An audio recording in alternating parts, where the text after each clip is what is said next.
When you look at many African countries today, the ethnic conflicts that we have are fundamentally a continuation of, number one, the seeds of discord that were sown by the colonizers, and also the manipulation of the latter-day African politician. So that when one talks about, for example, the genocide in Rwanda against the Tutsi, which happened first in 1959 and again in 1994, you can see its genesis from the manipulation initially by the Germans and then by the Belgians and ultimately by the French, which led to the massacre of the Tutsis and the moderate Hutus. And this is as a result of the politicization of this relationship.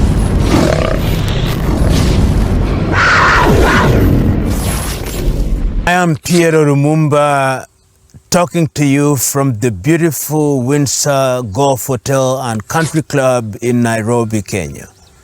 Today we talk about the subject of ethnic conflicts in Africa. You know, there is the tendency to talk about ethnic conflicts in Africa as if it were unique. It is important to preface this conversation by saying that conflict is what in many ways defines human relations. It matters not whether you are in Europe, Asia, Latin America. Conflict is what has been present throughout the ages.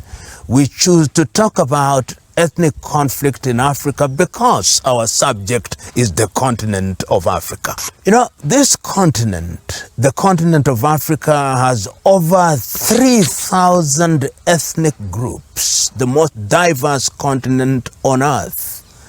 It has over 2,100 distinct languages. And before the advent of colonization, many of these ethnicities had their own systems of governance. The territories changed. You had the farmers who settled and were tilling the land. They had their kingdoms. If you looked at the kingdoms of the Ashanti, the kingdoms of the Baganda, the kingdoms of the Monomotapa Empire, the kingdoms that were to be found in what is now Ethiopia. There were many kingdoms, Bunyoro, Kitara, there were many. And of course they are nomads, those who move from country to country or from region to region or territory to territory, and they are simply grazing their animals, and of course in the process of grazing their animals and moving from territory to territory, definitely conflicts arise. So when one talks about ethnic conflict in Africa, one must characterize those conflicts before the advent of the colonizer and after the advent of the colonizer. Creation of kingdoms and conquest was not unique to different parts of the world. It was also a part of the African kingdom creation. When one looks at the ethnic groups in the western part of Africa, you had big kingdoms such as the Ashanti kingdom, and one will remember people like Sundiata Keita, the Epic of Mali, who in the process of trying to create his territory was subduing other ethnic groups. Those were areas that were rife with conflict because there was territorial expansion. There was also conflict that arose as a result of the competition of empires. So you would find the Ashanti getting into conflict with the Mandinka or with the Yoruba in terms of trying to retain territory.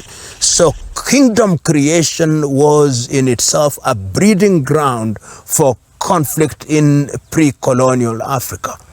Conflict was also generated because of the struggle for resources. When those who are nomadic were moving from different parts of Africa to other parts of Africa, as we have seen in the history of migration, then one sees that there is conflict which is brought about by the competition for resources. And those resources could mean grazing grounds, the resources would mean water, and these conflicts continue to persist even up today. There were also conflicts which were born out of fickle things, just the ego of those who are in control of their territories, such as kings.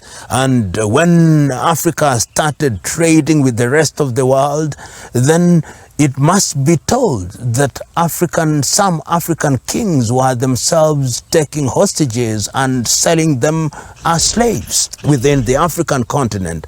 And of course, when slave trade started in earnest and quite a number of African countries started trading with Europeans and the Arabs on the western part, the first trade that started in earnest was the trade that took place between quite a number of communities with the Portuguese. And you find that Portuguese influence. The Dutch were involved, the Swedes were involved, the British were involved, the French were involved. And you only have to visit the coast of Ghana, for example. You see the castle, the Elmina Castle, and many castles in that area. This was also evident as you move down in Angola. If you meet some of the major conflicts that took place between the traders that were looking for India, the early explorers such as Vasco da Gama, who were moving from Lisboa, or what is Lisbon in English, and were planting their padraos. These padraos were signs of conquest. And all these brought about conflicts. You'll also find conflicts that were generated and created by outsiders. If you go to Sierra Leone, for example, the conflict between the Temne and the Mende was manufactured by those who are looking for slaves. So the reasons for the conflict in that part of the world were multiple, and this was also to be reflected in a unique way in the eastern part of Africa, where the Arab slave traders came and settled along the eastern coast. And you see them in the coast of Tanzania, the Omani Arabs in Zanzibar and in Pemba, and you find them in, the Arabs in Lamu, in Mombasa, way down to places like Sofala in Mozambique. And these were slave traders. Those who are familiar with African historians will remember a notorious slave trader called Tipu Tip, who was named after the sound of the gun. Whenever he shot people, it would be tip tip, and therefore he was named Tipu Tip. And these were major traders. These were conflicts that were brought about. So we see conflicts which were endemic within the continent of Africa as a result of territorial expansion, conflicts that came about because there was competition for resources between the farmers and the nomads, conflicts that were brought about by external factors who are the traders.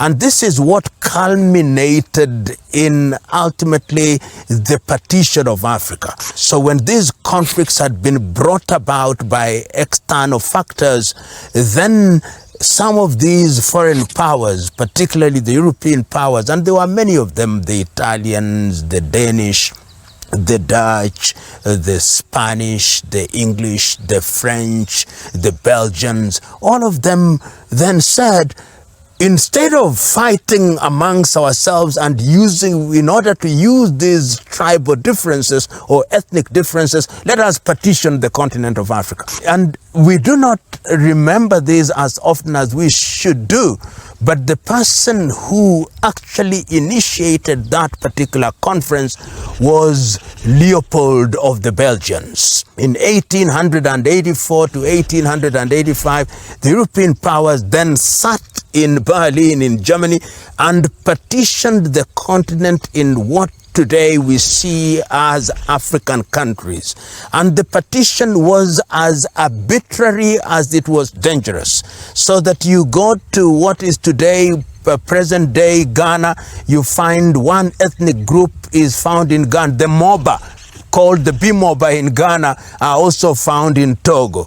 You go to Gambia, you find the Mandinka, and in that general area in Sierra Leone, you find the Zagawa, you find the Kanuri, and you come to Tanzania, you find the Masai in Tanzania, the Masai in Kenya, you find the Baganda also finding themselves the so-called Luhya tribes, and you go down south, you find people who are different, the Sutu, the Swana.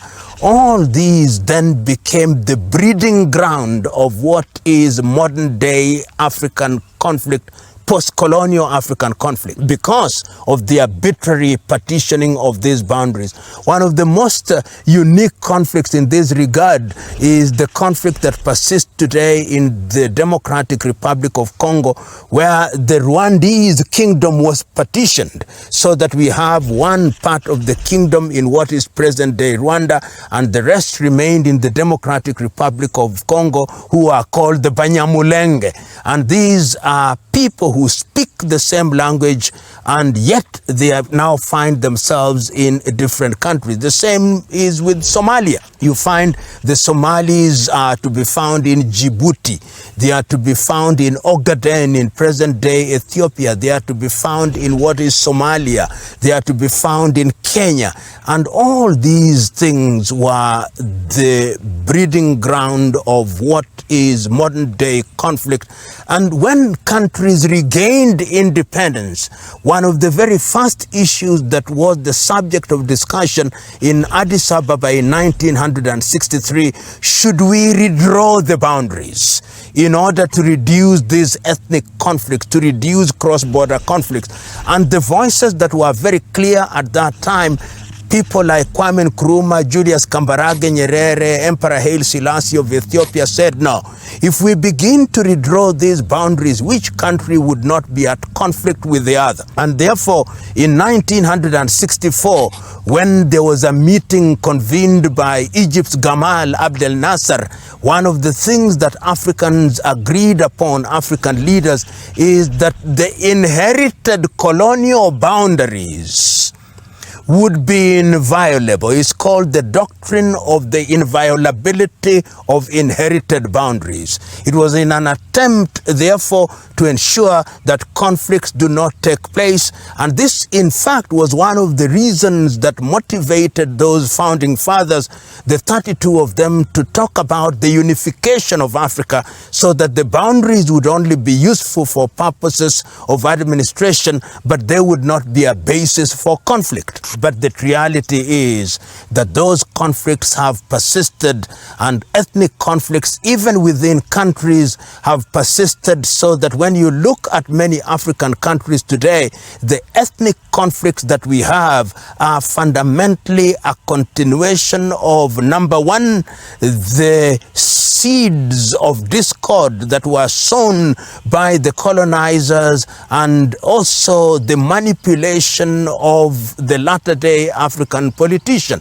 So that when one talks about, for example, the genocide in Rwanda against the Tutsi, which happened first in 1959 and again in 1994, you can see its genesis from the manipulation initially by the Germans and then by the Belgians and ultimately by the French, which led to the massacre of the Tutsis and the moderate Hutus. And this is as a result of the politicization of these relationships. So foreign intervention has also been alive and well, and whenever they have seen the fire of ethnicity, they have added the oil of manipulation in order to ensure that the conflagration continues, so that they continue to exploit African countries on the basis of ethnic differences. That is something that Africa must resist, and Africans must collaborate, if they must, with foreign powers only to the extent that it is in their best interest, because collaboration and human interaction is inevitable, but it is important to ask, to what end are we collaborating? For what purpose are we collaborating? And if you are collaborating for a good reason and for a good purpose, then that is the nature of human relations. We will discuss this subject in greater detail because it is a subject that deserves great attention, particularly now that we are seeing the beast and monster of ethnic difference beginning to grow bigger and bigger, as if it were Dracula that has consumed blood. Thank you very much for listening to us. We are here at the Windsor Golf Hotel and Country Club.